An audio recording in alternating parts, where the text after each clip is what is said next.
আমি বেসিক্যালি নির্বাচন করতে চাচ্ছি যে কারণে ইতিমধ্যে অনেক মিডিয়ায় আমি বলেছি, বক্তব্য রেখেছি, নড়াইলের যে সমস্ত সমস্যাগুলো রয়েছে সেই সমস্যাগুলোকে কী করে ওভারকাম করা যায়, অবহেলিত নড়াইলকে কী করে আরও উন্নত করা যায়, আরও ডেভেলপমেন্ট করা যায়।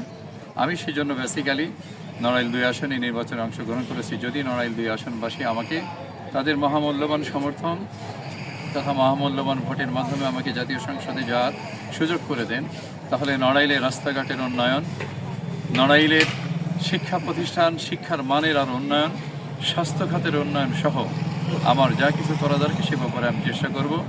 নদী ভাঙ্গন কবলিত এলাকায় স্থায়ী বাঁধ নির্মাণের আমি ইতিমধ্যে প্রতিশ্রুতি দিয়েছি এবং নড়াইলে একটি পাবলিক বিশ্ববিদ্যালয় করার জন্য আমি ঘোষণা দিয়েছি। নড়াইলে মেডিকেল কলেজ নেই, একটা মেডিকেল কলেজ করার জন্য আমি ইতিমধ্যে ঘোষণা দিয়েছি।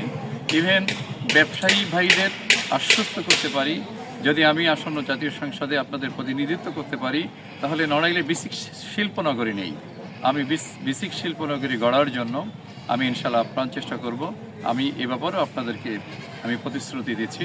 আমি আপনাদের সেবা করতে চাই, আশা করি আপনারাও আমাকে সহযোগিতা করবেন এবং আপনাদের মহামূল্যবান ভোটের মাধ্যমে আমাকে আসন্ন জাতীয় সংসদ নির্বাচনে সংসদ সদস্য পদে জয়ী করে সংসদে পাঠাবেন বলে আমি আশা করি।